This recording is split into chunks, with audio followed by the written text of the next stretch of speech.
Good morning student. नए exercise 4.4 में सफलता की शुभकामनाओं के साथ आपका स्वागत है। यहाँ से अब हम लोग इस एक्सरसाइज में लैंग्वेज प्रॉब्लम की ओर चलेंगे, जो कि बोर्ड एग्जाम में हमारे लिए एक ज़रूरी आइटम यहाँ से आता है। हमारा प्रश्न यहाँ से टैली करता है, इसलिए यहाँ इस चैप्टर को ठीक से पढ़ना, समझना और प्रश्नों का सॉल्यूशन देना अति आवश्यक है।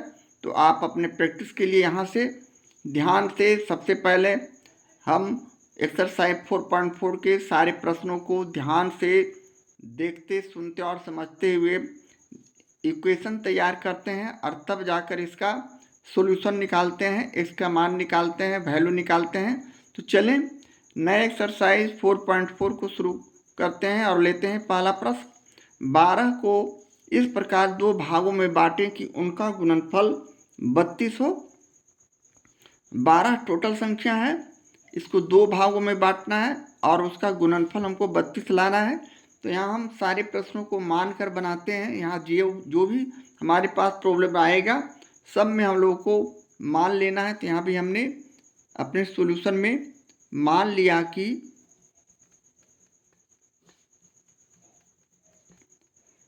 पहला भाग, यहाँ दो भाग है तो पहला भाग हम मानते हैं, यानी पहला भाग इक्वल टू x। अब टोटल हमारा 12 है, तो इस प्रकार दूसरा भाग हमारा हो जाएगा 12 में हम x को घटा देंगे और लिखेंगे दूसरा भाग इक्वल टू 12 माइनस 6। अब हम यहाँ से प्रश्न के अर्थ के आधार पर, प्रश्न के अनुसार हम इसका गुणनफल लिखेंगे दोनों संख्या का, यानी x इंटू 12 माइनस x गुणनफल कितना है, 32 है, यानी 32 है। अब हम इसके आधार पर गुणनफल 12 और x में गुना करते हैं, 12x। इसी प्रकार x और माइनस x में गुना करते हैं, minus X square equal to 32। अब इसे हम सजाकर लिख सकते हैं, यानी minus X square plus 12x, और इस 32 को हम राइट हैंड साइड से लेफ्ट हैंड साइड लाएंगे तो चिन्ह का परिवर्तन, प्लस का माइनस 32 हो जाएंगे इक्वल टू 0। अब हम यहाँ से माइनस कॉमन लेते हैं तो हमारे पास संख्या एक्स स्क्वायर माइनस 12x और प्लस 32 हो जाएंगे इक्वल टू 0। यहाँ से हम लोग फाइनल इक्वेशन ला चुके हैं, यानी x square minus 12x plus 32, जो कि एक द्विघात समीकरण है। और इसके लिए हम दो तरह से इसे बनाते हैं, पहला द्विघात सूत्र से और दूसरा गुणनखंड विधि से। यहाँ आप दोनों ऑप्शन में से जिसे आप आसान समझते हो उस तरीके से बना सकते हैं। तो हम यहाँ इसे गुणनखंड विधि से ले रहे हैं, इसलिए कि गुणनखंड विधि से बनाने में थोड़ा सा समय कम लगता है और कैलकुलेशन हमारा थोड़ा सा आसान हो जाता है।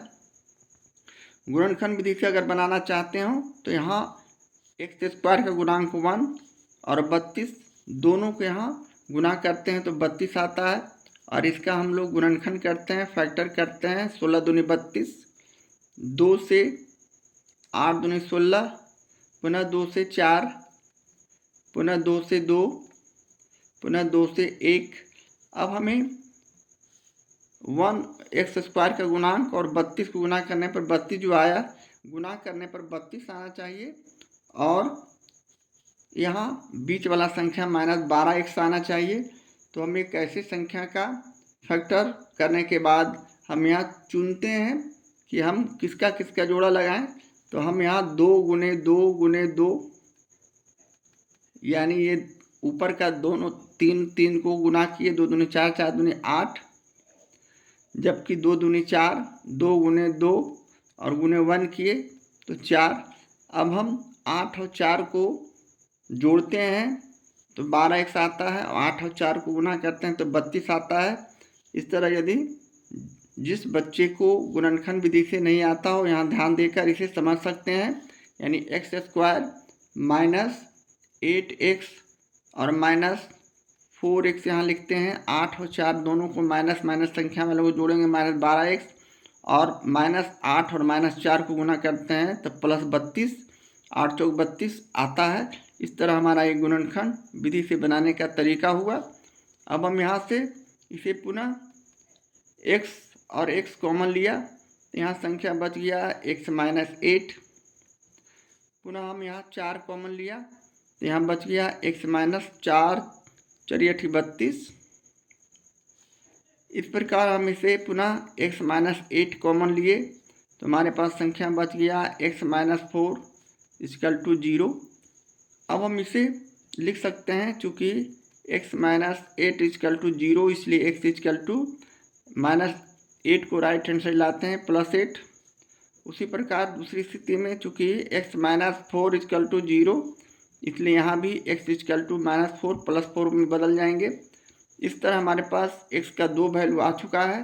अब हम यहाँ से जब लिख सकते हैं x = 8 यानी पहला संख्या 8 लेते हैं तो पहला भाग हमारा क्या हो जाएगा,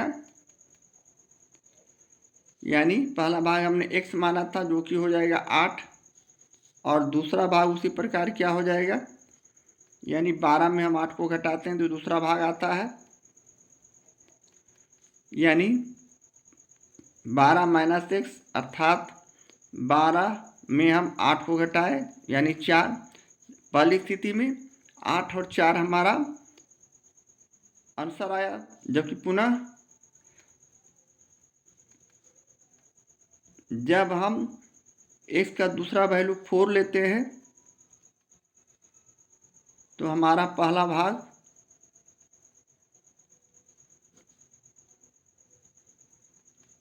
= जो x माना है 4 हो जाएंगे और पुनः दूसरा भाग उसी तरह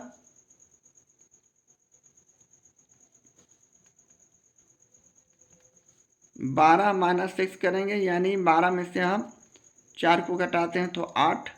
इस तरह फाइनली हम लिख सकते हैं x =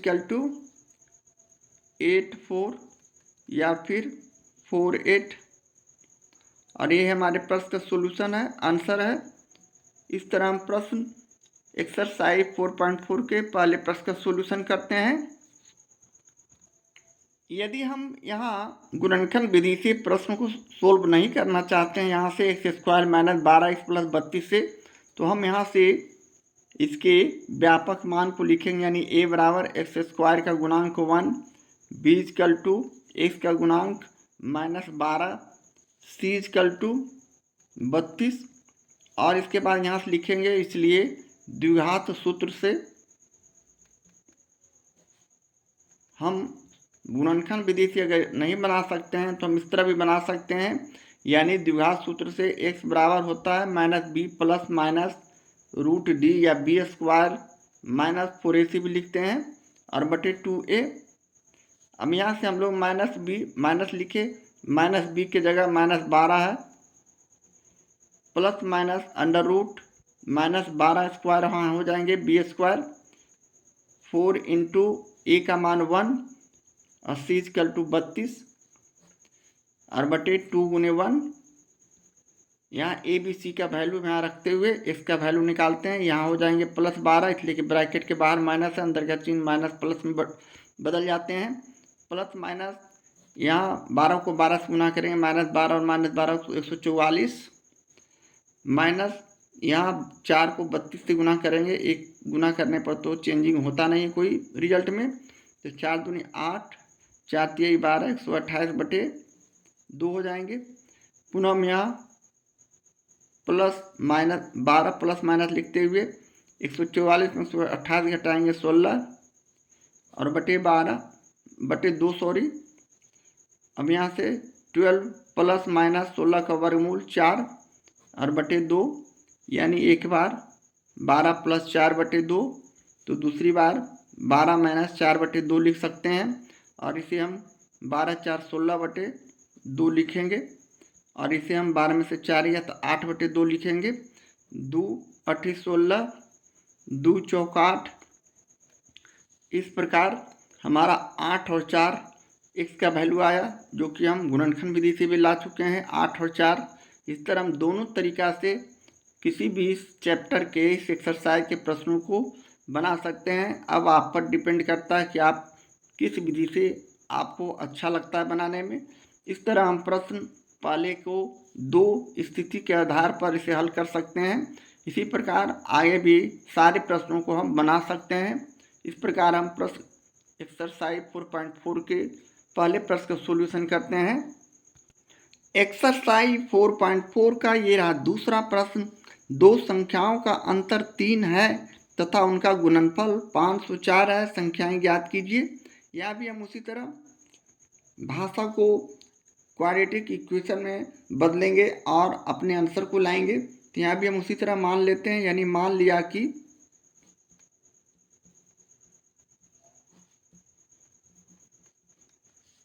पहली संख्या x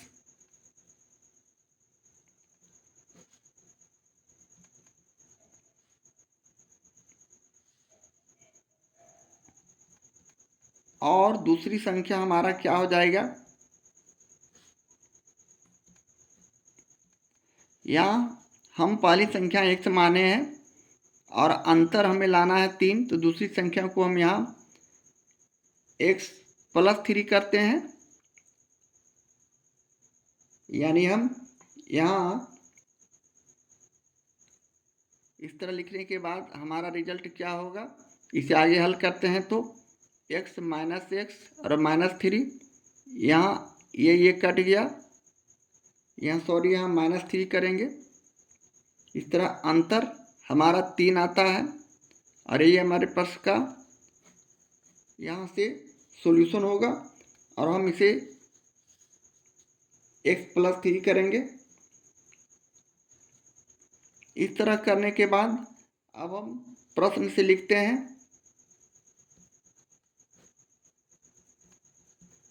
यानी इसका गुणनफल x × x+3 = 504। अब हम पुनः इसके गुणनफल को यहाँ लिखेंगे, यानी गुणा करेंगे। x को x से गुणा किया तो x² प्लस 3 को x से गुणा किया 3x, और ये 504 को राइट हैंड साइड से लेफ्ट हैंड साइड लाएंगे, चिन्ह का परिवर्तन, यानी 504 = 0।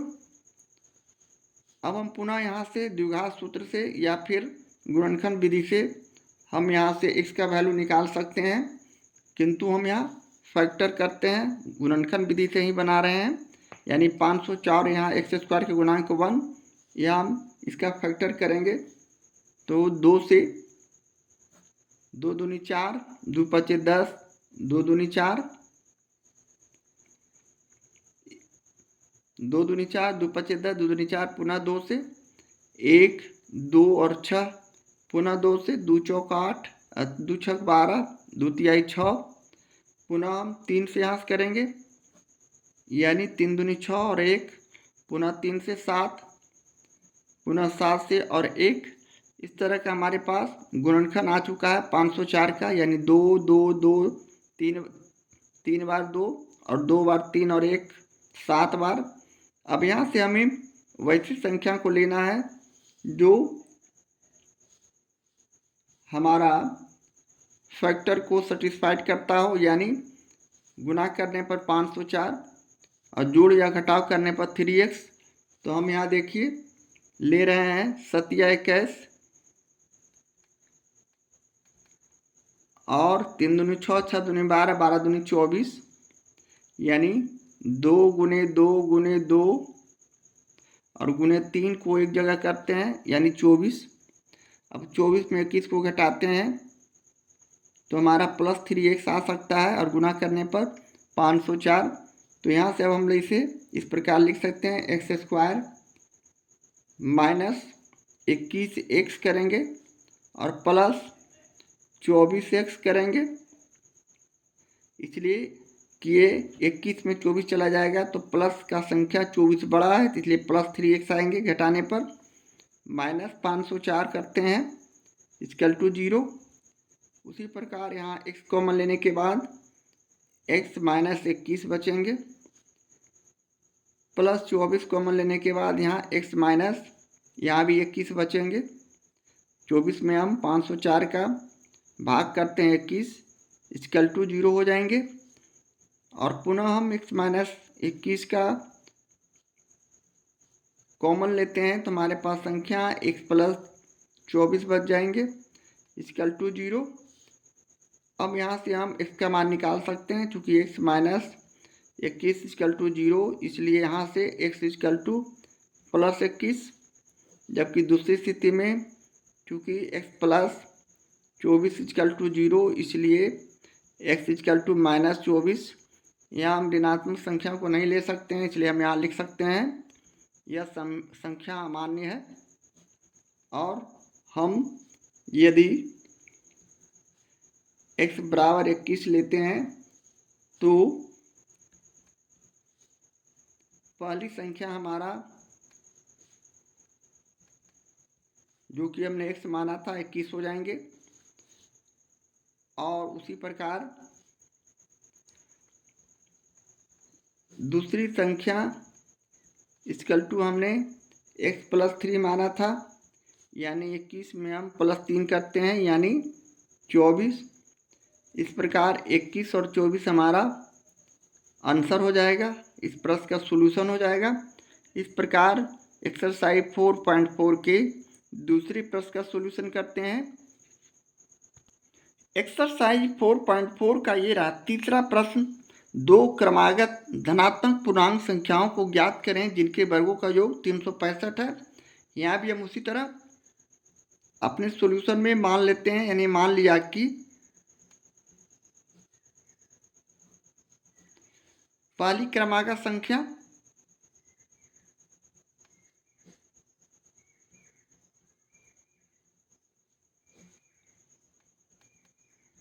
इक्वल टू x और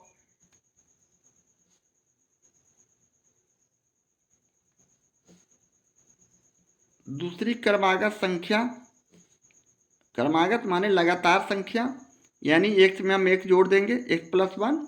इसी तरह तीसरी पूछा जाता तो x प्लस 2। इस तरह हम क्रमागत संख्या को लिखते हैं। अब हम प्रश्न से लेके चलते हैं। प्रश्न से दो क्रमागत धनात्मक पूर्णांक संख्याओं को ज्ञात करें जिनके वर्गों का योग, यानी इनके वर्गों का योग करेंगे तो x का वर्ग किए पहली क्रमागत संख्या का योग माने जोड़, और दूसरी क्रमागत संख्या x प्लस 1 का वर्ग किए, अर्थात इसका वैल्यू हमें 365 दिया हुआ है। अब यहाँ से अब हम इसका कैलकुलेशन करते हैं, यानी एक्स स्क्वायर को हम एक्स स्क्वायर लिख दिए प्लस यहाँ a प्लस बी का होल स्क्वायर है, यानी a square plus B square plus 2 into A into B. इस तरह संख्या लिखने के बाद इक्वल टू 365 करते हैं। अब पुनः हम इसे आगे हल करते हैं, यानी x square plus x square, इसे सजाकर लिखते हैं तो 2x प्लस 1, 1 को 2 बार गुना करने पर 1, और 365 को हम लेफ्ट हैंड साइड लाएंगे तो चिन्ह का परिवर्तन प्लस का माइनस 365, राइट हैंड साइड में हमारे पास 0 बच जाएंगे। पुनः हम इसे आगे बढ़ाते हैं तो ये हो गया 2x square, x square plus x square को जोड़ने पर प्लस 2x प्लस 1 को माइनस 365 में घटाएंगे तो माइनस 364 इक्वल टू 0। अब हम अगले स्टेप में 2 कॉमन लेते हैं तो हमारे पास संख्या एक्स स्क्वायर प्लस एक्स और माइनस यहाँ 2 से भाग करेंगे 1, 8 और 2 यानी 182 इक्वल टू 0। अब इस तरह फाइनली हमारे पास quadratic equation x square plus x minus 182 equal to 0 आ चुका है। अब यहाँ से हम इसे दो तरह से हल करते हैं, एक गुणनखंड विधि से, दूसरा द्विघात सूत्र से। यहाँ आपको जो आसान लगे उससे बनाइए। यहाँ हम 182 को हम फैक्टर कर रहे हैं, यानी 2 से, इसलिए कि यहाँ एक्स स्क्वायर का गुणांक 1 है, 1 और 182 को हम गुना करेंगे तो माइनस 182 2 से फैक्टर किया, यानी माइनस 9 और 1। इसी प्रकार 2 नंबर 18 और 1 91, इस तरह का संख्या आता है। अब यहाँ से हम फैक्टर करेंगे 7 से 63 91, यानी -13। इस तरह हम इसका 2 × 7 14 -14 और 1 × -13 करते हैं। इस तरह संख्या करने के बाद अब हम एक प्लस में लेते हैं, एक माइनस में। ये +14, ये -13। अब यहाँ से इसे हम इस प्रकार भी लिख सकते हैं, यानी x² + 14x - 13x - 182 = 0। या फिर यहाँ से x कॉमन लेने के बाद हमारे पास संख्या x + 14 बच जाएंगे। -13 कॉमन लेने के बाद यहाँ भी संख्या x + 14 बच जाएंगे = 0। अब हम पुनः कॉमन लेते हैं x + 14 का, तो संख्या हमारे पास बचेंगे x - 13 = 0। अब यहाँ से x का वैल्यू निकाला जा सकता है, यानी x + 14 = 0, इसलिए x = -14। दूसरी स्थिति में चूँकि x - 13 = 0, इसलिए x = +13। हमारे पास 2 वैल्यू आ चुका है। अब हम यहाँ से अगले पेज में इसे कुछ आगे लेकर चलते हैं। अब हम यहाँ से जब x = -14 लेते हैं तो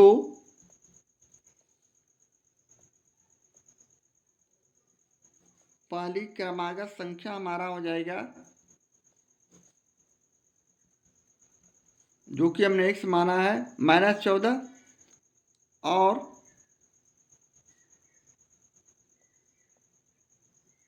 दूसरी क्रमागत संख्या उसी प्रकार x + 1 अर्थात -14 + 1, यानी हमारे पास -13। पुनः हम दूसरी स्थिति में जब x = 13 लेते हैं तो पहली संख्या आधार पर, यानी पहली क्रमागत संख्या जो कि हमने x माना है 13 हो जाएंगे। और दूसरी क्रमागत संख्या उसी तरह x + 1 करते हैं, तो 13 में +1 किया तो हमारा 14 हो गया। इस तरह फाइनली हमारे पास आंसर -14 या -13 या फिर +13 और +14 होंगे। और ये हमारे प्रश्न का सॉल्यूशन होगा, आंसर होगा। इस तरह प्रश्न 3 का सॉल्यूशन करते हैं। एक्सरसाइज 4.4 का ये रहा चौथा प्रश्न। 2 संख्याओं का अंतर 4 है। यदि उनके व्युत्क्रमों का अंतर 4/21 हो तो संख्याएं ज्ञात करें। यहाँ भी हम उसी तरह मान लेते हैं, यानी मान लिया कि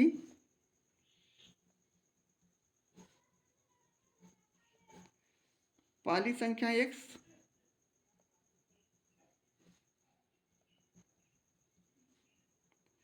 अंतर 4 है, तो दूसरी संख्या क्या हो जाएगा, x + 4।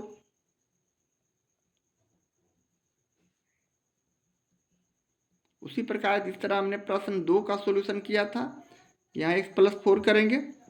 अब हम पुनः प्रश्न से लिखते हुए, इसलिए प्रश्न से हमारे पास यदि उनके व्युत्क्रमों का अंतर 4/21 कहा जा रहा है, तो पहली संख्या का व्युत्क्रम यानी 1/x माइनस, इसलिए कि अंतर माने घटाव होता है। दूसरी संख्या का व्युत्क्रम 1/x + 4। अब इसका वैल्यू 4/21 = 4/21 आता है। अब यह एक इक्वेशन का रूप ले सकता है। यहाँ से अब हम लोग इसे हल करते हैं, यानी x और x + 4 का लघुत्तम समावर्तक x + 4 × x हो जाएंगे। अब x में x + 4 का भाग करते हैं तो x कट जाने के बाद x + 4 यहाँ बचेंगे, माइनस x + 4 को x + 4 से भाग किया तो x बचेंगे = 4/21। अब यहाँ x प्लस और माइनस वाले इक्वल संख्या विपरीत चिन्ह का केस, यहाँ एक दूसरे से काटते हुए ऊपर हमारे पास संख्या +4 बचा, नीचे हम गुणनफल के रूप में से लिखते हैं, यानी x को x से गुना करने पर x square plus 4x equal to 4y21। अब हम क्रॉस मल्टीप्लिकेशन किए, तिरछा गुना करने पर हमारा रिजल्ट 4 में x स्क्वायर से गुना करने पर 4x स्क्वायर प्लस 4x को 4 से गुना करेंगे प्लस 16x इक्वल टू 21 में 4 से गुना किए 84। और अगली स्थिति में हम इसे इस तरह लिख सकते हैं 4x square plus 16x plus 84 को राइट हैंड साइड से लेफ्ट हैंड साइड लाएंगे तो minus 84 equal to right hand side में 0 बचेंगे। अब पुनः हम यहाँ 4 कॉमन लेते हैं तो हमारे पास संख्या x स्क्वायर प्लस 4x और माइनस यहाँ 21 हो जाएंगे इक्वल टू 0।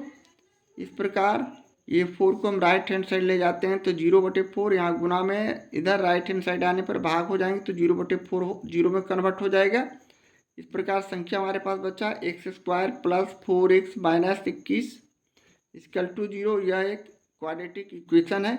यहाँ से हम इसे दो तरह से हल कर सकते हैं, गुणनखंड विधि से या द्विघात के सूत्र से। तो जो आपको इजी लगे, सरल लगे, उस तरीके से आप बना सकते हैं। यहाँ हम गुणनखंड विधि का प्रयोग कर रहे हैं। यहाँ x स्क्वायर का गुणांक 1 और यहाँ माइनस 21 जो अचर पद है इसका फैक्टर करते हैं तो हमारा फैक्टर 3 सती 21 3 और 7 आएगा। और इसी को हम लिखते हैं यहाँ x स्क्वायर प्लस यहाँ हम करेंगे 7x इसलिए कि प्लस 4x है तो प्लस 7x में से माइनस 3x को घटाते हैं और माइनस 21 इक्वल टू 0 करते हैं।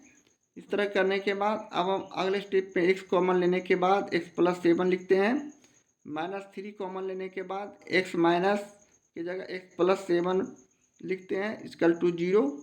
अब हम यहाँ से x प्लस 7 को कॉमन पुनः लेते हैं तो हमारे पास संख्या x माइनस 3 बच जाते हैं इक्वल टू 0। अब यहाँ से x का 2 वैल्यू हम निकाल सकते हैं, यानी चूँकि x प्लस 7 इक्वल टू 0 इसलिए x इक्वल टू यहाँ -7। जबकि दूसरी स्थिति में चूँकि x माइनस 3 इक्वल टू 0 इसलिए x इक्वल टू +3। हमें यहाँ x का 2 वैल्यू मालूम हो चुका है।